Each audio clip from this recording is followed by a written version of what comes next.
Hey ho Pop Gengs!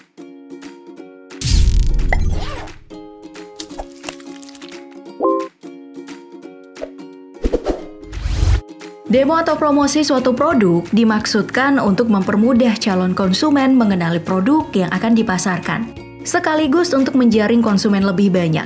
Namun apa jadinya jika promosinya gagal? Nah, ini nih yang menarik. Karena ternyata untuk seukuran perusahaan besar dunia, bisa juga melakukan kesalahan dalam demo produk. Apa saja dan bagaimana kegagalannya dan apa yang dilakukan perusahaan setelah itu, berikut akan aku perlihatkan.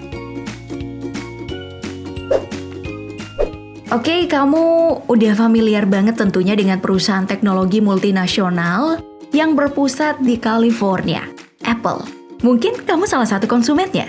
iPhone adalah salah satu produk dari perusahaan ini yang sering ditunggu-tunggu oleh para konsumen. Dan seperti kebanyakan perusahaan, biasanya peluncurannya itu akan dimulai dengan demo live. Nah, pada tahun 2017, Senior Vice President of Software Engineering, Craig Federighi, bertugas untuk melakukan demo di atas panggung Jobs Theater di kantor pusat Apple. Namun, sayangnya beliau ini gagal memamerkan fitur baru iPhone X kala itu, yaitu Face ID atau kunci layar menggunakan pengenalan wajah. Saat pertama kali dicoba, nggak bisa kebuka dong layarnya. Malah Face ID meminta untuk memasukkan kata kunci. Tak putus asa, ia mengambil iPhone X cadangan dan kembali mencoba fitur tersebut. Dan akhirnya berhasil. Vice melaporkan setelah kegagalan malam itu, saham Apple tiba-tiba anjlok dari $163 menjadi $159. Ya, karena Apple memang memiliki posisi yang kuat, harga saham dengan cepat naik kembali. Dan atas kegagalan demo, Apple segera memberikan alasan. Melansir Mashable, bahwa iPhone X yang gagal telah diidentifikasi oleh pengguna lain. Jadi wajahnya Craig nggak bisa dikenalin. Benar atau tidak, tapi untuk acara sepenting itu bagi perusahaan sebesar Apple, sepertinya persiapannya nggak proper banget ya. Tidak sekali saja, Job Steve pada tahun 2010 pernah juga gagal mempertontonkan kehandalan iPhone 4 karena terjadi masalah pada koneksi Wi-Fi. Karena pemecahan masalah sudah dicoba, akhirnya Steve meminta semua yang hadir untuk mematikan perangkat atau koneksi Wi-Fi-nya. Dan ternyata masalahnya adalah penggunaan Verizon MiFi, perangkat yang menciptakan hotspot portable yang dapat digunakan bersama hingga 5 pengguna. Dengan lebih dari 500 hotspot Wi-Fi di ruangan yang berisi 5.000 orang. Beban sudah sangat kelebihan dan akhirnya mengganggu koneksi.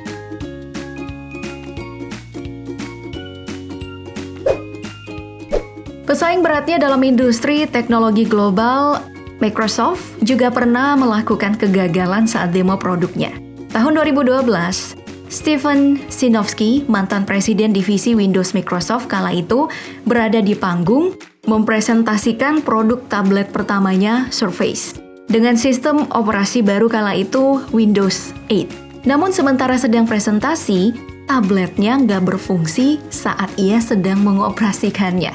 Dicoba terus tapi nggak bisa. Untung Stephen bisa mengatasi situasi dengan terus berbicara. Jadi kegagalan gak begitu terlihat. Tapi ia mulai gugup saat kegagalan terjadi kembali. Dia terus mencoba dan omongannya pun seketika terhenti, fokus ke layar tablet.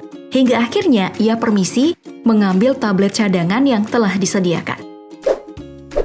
Gak sekali itu aja sih, tahun 1998 di depan Bill Gates langsung, asistennya kala itu sedang mendemonstrasikan Windows 98. Namun tiba-tiba layar kesalahan biru atau blue screen of death. Audiens yang hadir tertawa dan bertepuk tangan. Gates dengan tenang melemparkan guyonan bahwa itulah sebabnya mereka belum mengirimkan Windows 98.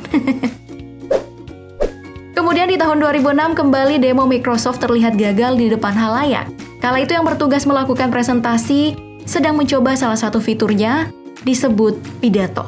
Awalnya sih masih lancar, hingga akhirnya instruksi lewat pengenalan suara tersebut gagal mengenali perintah dari presentator di Word, yang berakhir lucu.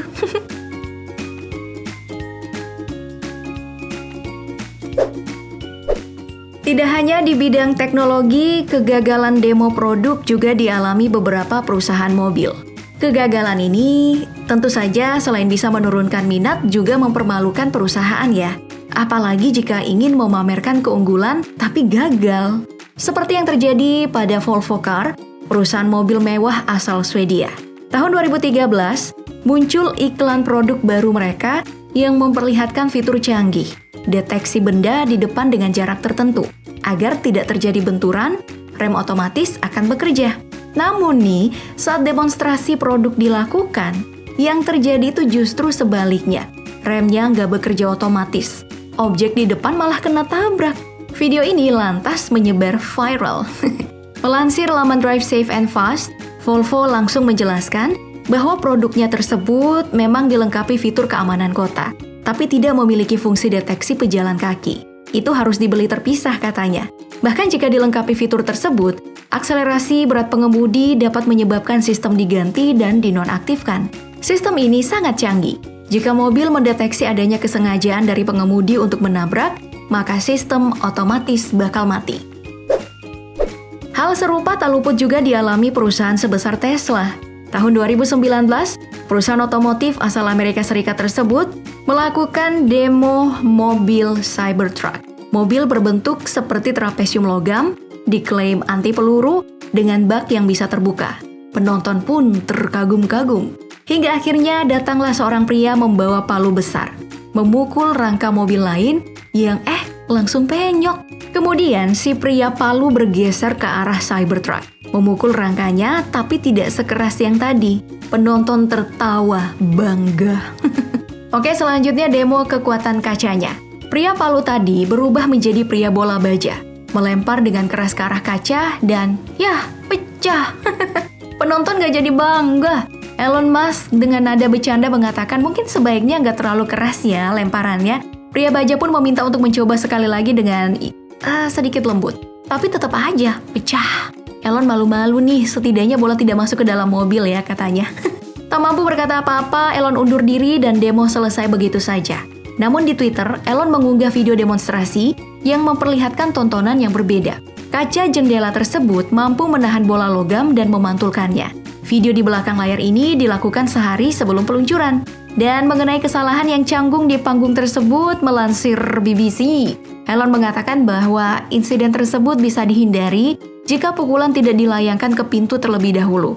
Karena hantaman yang kencang di pintulah yang membuat keretakan pada kaca saat dilempar. Bisa aja lu, Lon. Perusahaan teknologi startup Amerika Faraday Future juga pernah melakukan kesalahan yang sama saat demo produknya. Kala itu mobil terbarunya Faraday Future FF91 dianggap mampu menjadi pesaing mobil Tesla. Dan salah satu fitur yang paling diandalkan adalah sistem parkir otomatisnya, yang mampu membuat mobil ini parkir sendiri tanpa pengemudi. Bahkan sih dalam video promosinya, fitur tersebut terlihat sangat perfect, tanpa bantuan manusia. Sayang punya sayang, saat mobil telah masuk di panggung untuk demo langsung, mobilnya malah nggak bisa berjalan. Nick Sampson yang menjadi presenter dalam launching tersebut langsung kikuk. Duh, kurang malu apa lagi tuh saat momen awkward kayak gini di hadapan media dan calon pembeli.